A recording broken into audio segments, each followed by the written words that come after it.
it begins. It's a few minutes of chaos. Taking off the babies, people screaming, shouting, helping them, you know. A lot of them don't know how to swim. What does it look like to love your enemies? Warm clothes, something to eat, to drink, because some of them didn't have any water or food for like 1 or 2 days. We'll take you to a Greek island to show you Israelis helping Arab refugees on today's 700 Club Interactive. Well, good morning and welcome to the show. It's one of the worst humanitarian disasters in history. More than 13 million people have been displaced by the Syrian civil war, and it's resulted in one of the largest number of refugees practically in human history. These refugees have gone all over the world. The majority of them are still in Syria. Another big chunk is in Turkey. But the rest are going to Europe, going to Greece, going to the United States, trying to find a home. Yeah, it's difficult watching their struggle. Activist and U2 frontman Bono recently recorded a video message for the congregation of Willow Creek Church, encouraging them to care and advocate for the refugees. He used the gospel to show why it's important, quoting the book of Matthew. Bono said exile was close to the heart of who Jesus was. He says, "Foxes have holes, birds have nests. The Son of Man has nowhere to lay his head. Not just no room at the inn. Jesus was a displaced person. His family fleeing to Egypt for fear of the life of their firstborn child. Yep, Jesus was a refugee." Well, Willow Creek has certainly responded to that challenge. They've held many initiatives for it. They've just had a race with 4,000 runners. They've raised millions of dollars to help these refugees, and it's amazing what they're doing. I really applaud that they're taking the initiative and they're actually doing something about it. And because Jesus sets the standard, the bar for us, we need to visibly live and be Jesus with skin on for people who are suffering like this. Well, George Clooney was recently quoted saying, "The simple truth is that all of us here are the result of someone else's act of kindness. We all stand on the shoulders of good people who didn't look away when we were in need. If we are to survive as a people, we simply can't look away. Not from the people of Syria or South Sudan or the Congo." And on top of that, George mentioned that his own ancestors came out of Ireland. They were fleeing the famous potato famine. They needed food. They couldn't get food in Ireland, and so they came to the United States. Well, you know, the truth is, for most of us, our ancestors might not have come under such tragic circumstances, but, I mean, unless you're a Native American Indian, all of us have relatives, near or far, who came from somewhere looking for freedom, looking for a fresh start, new beginning, opportunity. And so he's right And about I love that. tracing that back, at least in my own history, my family line, tracing that back and seeing, well, what did they do? Were there any records of them? What was the reason? And how well did they do? Well, your people came in times of turmoil, did they not? Varying times of turmoil. My ancestors primarily are Scottish, some English, some Irish, but primarily Scottish. And it was during some of the wars between Great Britain, what became Great Britain, and Ireland. Some of my ancestors were part of the English army. Yeah. And then at the end of those conflicts, now what do we do? And they decided to come to the United States. Well, another Hollywood star, she's known for this, who's been outspoken and continues her humanitarian efforts abroad, is Angelina Jolie Pitt. And we have seen her take time to visit, to speak on behalf of, for many, many years. And now she's been visiting, literally visiting the refugee camps, talking with families there. She's met with prospective prime ministers in both Turkey and Greece, talking about this influx of refugees, how it's affecting their nation. This isn't a one-sided issue. You know, when you have millions of people descend upon you, I mean, there are some issues for you as well. So we have a responsibility to those who are in need and coming, but we also have a responsibility to do it and get it right.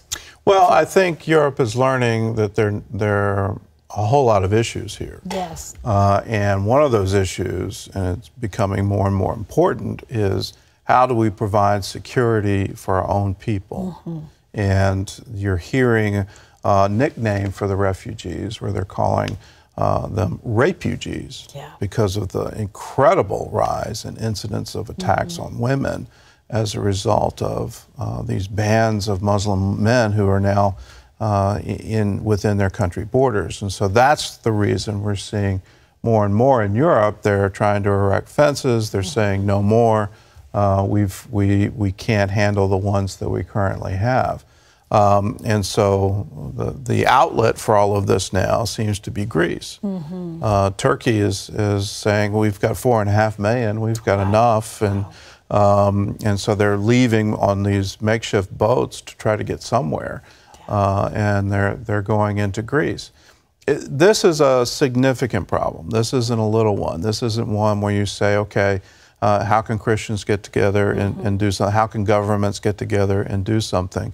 Because the numbers are simply overwhelming. They are. And within, we're hearing that there are ISIS terrorists that have been planted within the group. If you took that terrorism element out, if that didn't exist, if the timing was different, I think that people would have come together more swiftly and more positively. They certainly opened the doors without realizing the numbers that were coming behind that first load that came in. But I think once the issues started to present within their cities, within their villages, then I think everybody started seeing that all was not well. Well, I think we didn't understand the height of the war and just how intense the fighting was. A city called Aleppo has gotten famous as a result of the destruction that has happened there. And that was a center of Christianity in Syria, and now it's been completely destroyed. So I think in trying to downplay how effective ISIS is, along with that was downplayed the pending humanitarian crisis. And we just haven't mobilized to meet. 12 million people is a lot of people. You try to put yourself, though, in the place of these moms and dads or even young children who left fast and left without much and now are sleeping on the sides of roads and in town squares with not only not a roof over their head, but no bathroom facilities, no way to earn a living and feed your family. I mean, it's heartbreaking. Absolutely. If I lived in Syria, I'd be on the move. Yeah, I would be. I would There's be no out question. now. I would have been out a long time ago. And now, what do I do? Yes. And when you're a refugee, that becomes very difficult. That's not something easy. Number one, how do you get a job? Yes. How do you get the papers to say you can legally be employed? And then just the basic necessities that your family needs. Water, food, shelter. Where is that coming from? And if we don't provide, there is going to be an even greater crisis happening in these camps, these sort of makeshift places where people are being herded. They're not going, I don't think they're going there voluntarily. And what do we do about it? How do we do it? Well, every day, boatloads of refugees arrive on the shores of Greece, hoping to find a new start in Europe. And here's a little insight into their story.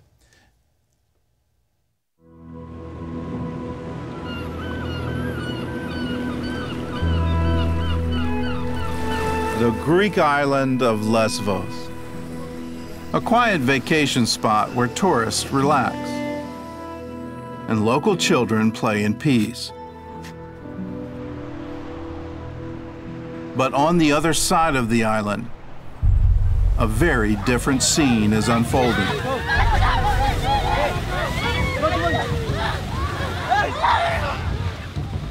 Every day, thousands of refugees arrive on this shore. Most are fleeing the Syrian civil war, hoping to resettle in Europe.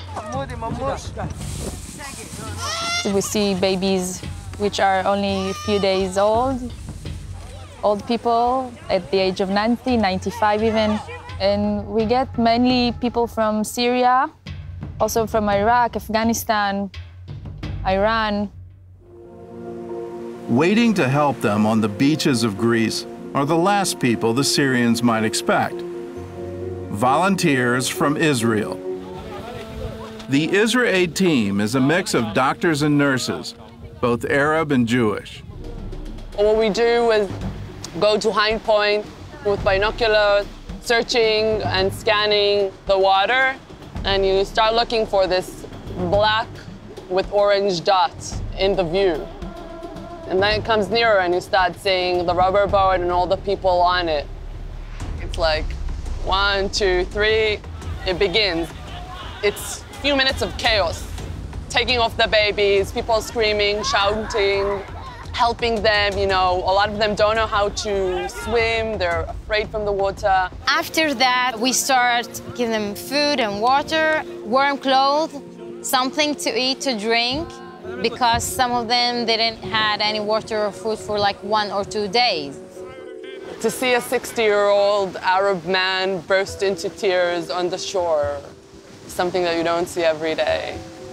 So being able to give a hand, give a hug, give water, medical treatment, yeah, it's a privilege. In my country, in Syria, it's coming very hard and there's no future for anyone. Yesterday, I have coming here with a plastic boat. I will say that they are amazing people, and I'm really thanks everyone working with these people. They are really helping us and helping a lot of families here and children. Because we come from a country that a lot of people suffer trauma because of the conflict and what's happening, so we have a lot of experience how to deal with trauma, how to deal with the conflict. And this is a knowledge that we need to pass to other people, to other countries, if we can help make their suffering less, or to help support them, or to show them a different way. And I think this is our duty. These people come and they automatically get this title. They are refugees fleeing to Europe. But at the end of the day, they're just humans, they're families. They had honorable jobs, fulfilling life in the countries that they're coming from. And suddenly they come here and they're treated and looked as refugees when they're human beings as me and you. And for me, when I meet those people, this is what I'm trying to give them, that feeling that I respect them, I feel them, I connect to them in the most human level. I'm not above them or same, it's just now they're on that side of the coin. Tomorrow it might be me and I will need their help. Well, we have a lot to learn from the Israelis in how to do this. This was IsraAid, and there's some significant things here. One, Syria technically is still at war with Israel, and they have been enemies for decades, and ever since the creation of Israel in 1948. So you look at that, and here they are saying, okay, we're going to help them, and we're going to do it very tangibly. We're going to meet them at their exact point of need and give them help and assistance. At the same time, Israel is saying, well, we're not going to open our borders, which is an interesting contrast to say we value the safety of our people, and us as a people, we want to help you, and we want to help you through this refugee crisis. But at the same time, they're saying no to admission. So it's an interesting contrast. Well, Pope Francis has also weighed in on this. He made a visit to the heart of Europe's migrant crisis, took in 12 Muslim refugees from Syria, including 6 children, and he took them with him back to Rome. And I think that's wonderful. And here's his comment. We have come to call the attention of the world to this grave humanitarian crisis and to plead for its resolution. As people of faith, we wish to join our voices to speak out on your behalf. We hope that the world will heed these scenes of tragic and indeed desperate need and respond in a way worthy of our common humanity. And I think one of the best ways to stop this crisis is to stop the fighting in Syria. That's a complicated way to do it, but I don't see any resolution to an ongoing crisis until the bombs, the mortars, the gunfire stops in Syria, and people can have, once again, a peaceful way and a peaceful place to live. Well, the Pope set a great example, I think, by showing up, using the position that he has to speak humanity into all of us, and then taking people with him and providing personally. You know, National Refugee Sunday is coming up. It's June the 26th, and it's an opportunity for Christians to encourage their congregations to support these families. You can join churches all across the country and take an offering to support these displaced families, and then to stop and pray for them. If you'd like to learn more, all you have to do is go to wewelcomerefugees.com. We asked our viewers what they might think about this refugee crisis. I want to share what some of them had to say. Linda says this: as Christians, I believe we should help those who are hurting and oppressed. I think helping refugees is a great way to share the love of Christ with people who might not be believers. And then Dan says, charity starts at home. We have many people homeless in the United States. Why not help them first? Marilyn says, what if one or some of those people turn to Christianity due to coming here to live and then spread Jesus to their family and friends? I know we have a lot of our own people to help, but what if? Well, we want to hear what you think. If you'd like to share your thoughts, go to our Facebook page and you'll see a pin at the top of the page with a question on the refugee crisis. Leave your comments there. We'd like to hear from you on this issue and just kind of find out what everybody's thinking about it. Well, coming up, see how Operation Blessing and viewers like you are bringing light into the dark refugee camps. Don't want to miss it. It's coming up next.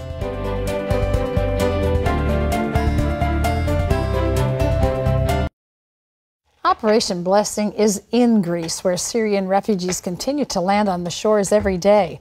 One thing the people lack there is a consistent source of light. Take a look.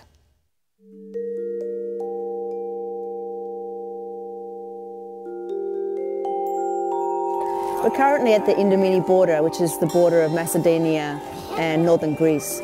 And there's about 20,000 refugees here stuck. They're on their way to Germany, and all the borders are closed, so there's nowhere to go, there's no solutions right now. This is a smaller camp of 2,000. It's called the Eco Camp. It's at a petrol station. So tonight we're going to distribute solar lights, because they've been begging us for lights all over Greece, and Operation Blessing has been helping fund them. And here are the little solar lights. They're amazing little lights. Origami, fold down and recharge in the sun. 3 levels. Just pull out, PET recyclable, waterproof, and they last about 12 hours at night. So these are real game changers. They also give light on the outside, but they give a real hope on the inside, and little kids aren't scared and they get excited, and some of the refugees start singing, and so they're really valuable. It's the number one thing that's needed here. Most of the refugees camps are so dark. So this is the solar puff light, and we thank Operation Blessing for funding these.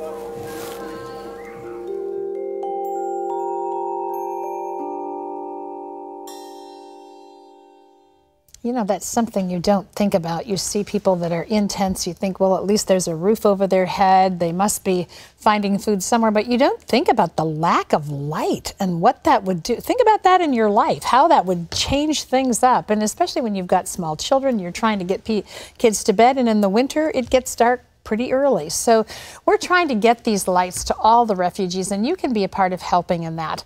Early in our program, you heard from a viewer who was concerned with the homelessness here in the United States. Well, CBN and Operation Blessing have both national and international projects, and you can be a part of them both. It's just 65 cents a day, $20 a month to be a 700 Club member. You can give specifically to this need if the refugees are your concern. The way to do that is to call 888-777-1999, or you can log on to 700clubinteractive.com. When you join the 700 Club and you commit to that monthly gift of $20 a month, we want to send you a thank you for caring about other people. This is Pat's latest DVD called Heaven, What God Has Prepared for Those Who Love Him. You're going to love it. It will be a blessing to you. We have some amazing testimonies on here of people who, for various reasons, died, visited heaven, and then were brought back to life, and they share their stories of life after death. We want you to have this. So join the 700 Club today, and we'll send this out to you right away. Again, it's 1-888-777-1999. Gordon? Well, still ahead, his dad worked for John Dillinger, and this mobster followed in his footsteps. I was learning not only to steal and lie, But I was also learning that the only way I could be accepted was by doing things. If I did things, I'd be accepted. See how he finally found true love and acceptance when we come back.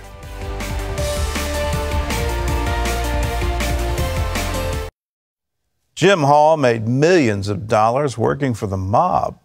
He learned his trade from one of the best, his own father. Jim might have passed the family business on to the next generation. Instead, he was busted by the FBI. My early childhood was happy. Everything was like the American dream. All of that changed when Jim was 7 years old, and he discovered the true identity of his father. I saw all these police cars and everything around my house. So find out that the police were there, the FBI were there, looking for an escaped prisoner, somebody who had escaped from a Missouri State Prison a number of years before, and found out it was my dad. A pastry chef by day, a mobster by night. But now he was a fugitive. He came back home a few weeks later only to leave again. But this time he took the whole family with him. Once he came back, he was being on the run. We would go and move a lot, change identities, had all sorts of names.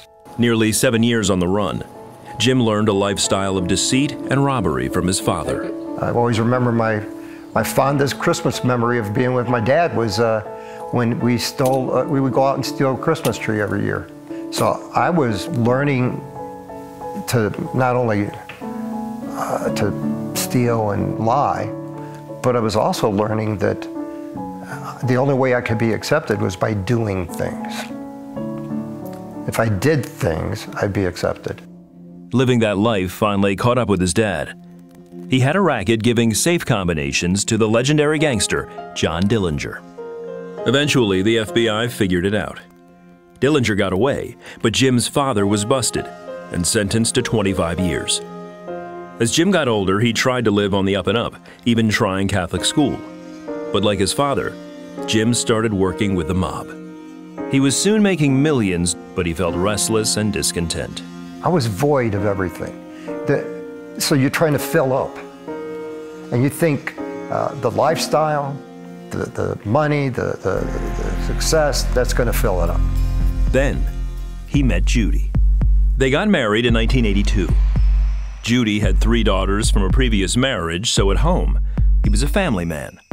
And away from the family, the mob business was getting dangerous. Get a phone call from my Baltimore office and saying, the FBI has just raided us. Jim's attorney explained the situation to him. There's going to be an indictment going down. It was going to be for racketeering. And racketeering is very serious. It had minimum sentences that were very high. Also, it takes all your money, everything away. So I'm going, I don't think I like this. But I wasn't about to give up. And so they offered me a opportunity to turn like state witness. Jim refused at first, but when he learned his business partner planned on killing the judge, he knew it was time to get out. He took a deal, pled guilty to fraud, and got 3.5 years. One night in his cell, he picked up a copy of the only book allowed at Eglin Federal Prison Camp, a Bible. Here I am, laying in the bed, on top of my bed, reading a Bible for the first time in my life. And the words came alive. And just as the lights go like this, just at that moment, I read, and I set the prisoners free. And I realized that I'd been in prison all my life. I just didn't know it. And I hugged that Bible, and I wept. And then I heard, to me it was audible. It was as audible as speaking to anybody right now. I heard, Jim, I am your father. And I love you so much, I gave you my son.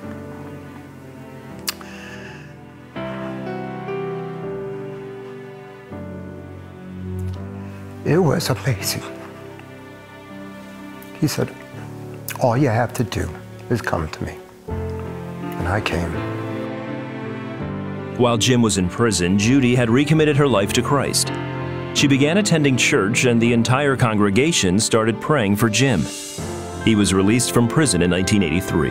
There was a church waiting for me, ready for me, and wanted me to be involved in it. Jim got involved immediately, and he and Judy were baptized together that same year.